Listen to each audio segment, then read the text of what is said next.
Bienvenidos a En todos. un lugar de la Mancha de cuyo nombre. Qué bueno que llegaron a El uno día de en mis... que lo iban a matar, Santiago Nazar se levantó a las 5. Recuerden que esta serie está dedicada... Era yo niño aún cuando me alejaron de la casa. Bueno, resulta que hoy hablaremos sobre El narrador.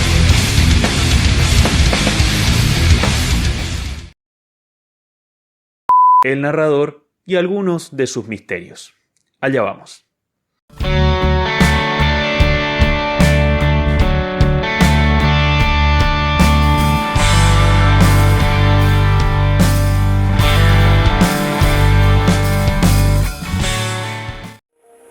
Me llamo Tokio. Pero cuando comenzó esta historia, no me llamaba así.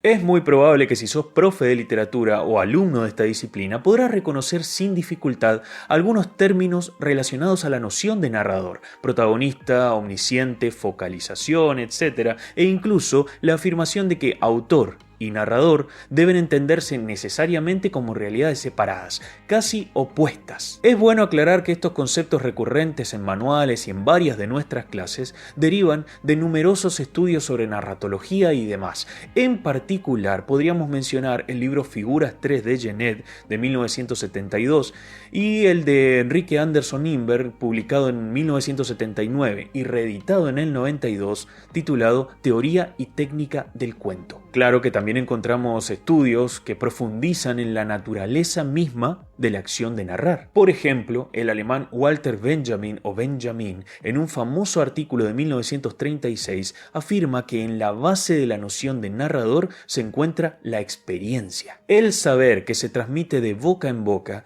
es, en términos generales, la fuente de la que se han servido todos los narradores. Sabemos que el narrador es la voz que relata, es el disparador de la historia en la ficción. De paso, te invito a mirar nuestro video sobre qué es la ficción. Esta voz se distingue del autor, la persona que no solo escribe, sino que toma la decisión respecto a qué narrador es más conveniente para determinados hechos. Esto es importante porque si lo pensamos bien, un mismo autor elige diferentes narradores en virtud de las historias que quiere contar. Este proceso de elección, de estilo, de conformación de esa voz es fundamental en la arquitectura de todo relato. De hecho, la cuestión del narrador se constituye como inseparable del proceso mismo de creación literaria. En este sentido, encontramos dos aspectos que resultan centrales: el punto de vista y la voz, es decir, quien percibe los acontecimientos que se narran y quien se expresa al momento de ser relatados. Una distinción bastante complicada de lograr. Además, siendo sinceros, es común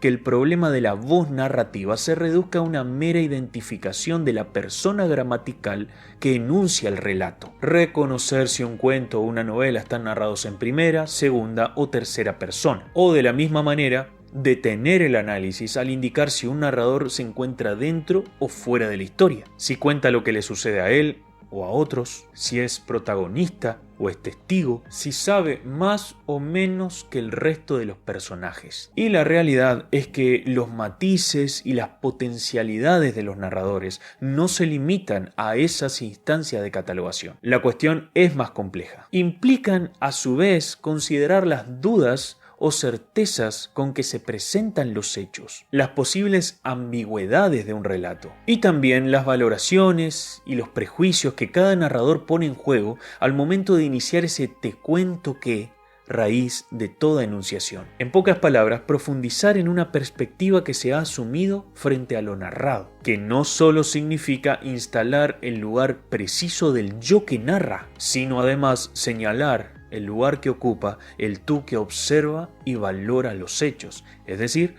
el lector. Por eso, definir el ángulo desde el que se relatan los hechos no solo afecta al narrador en tanto que determina la historia que narra, sino también al narratario, es decir, a la persona a la que se dirige esa voz. ¿Qué pasa, por ejemplo, con esos textos en los que el lector está presente?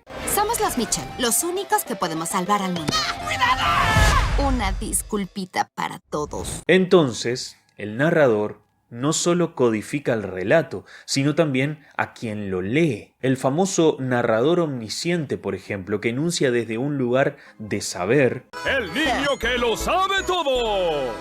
demanda de aquel a quien se dirige una actitud de credulidad, propia de quien acepta sin reproches el mundo narrativo que se le ofrece. Por eso también, como indica María Teresa Andrueto, este narrador se vincula a las historias épicas, a los mitos e incluso a los relatos maravillosos. En la literatura fantástica, por contraste, reina la incertidumbre. Prevalece la duda en relación a lo que sucede en la historia.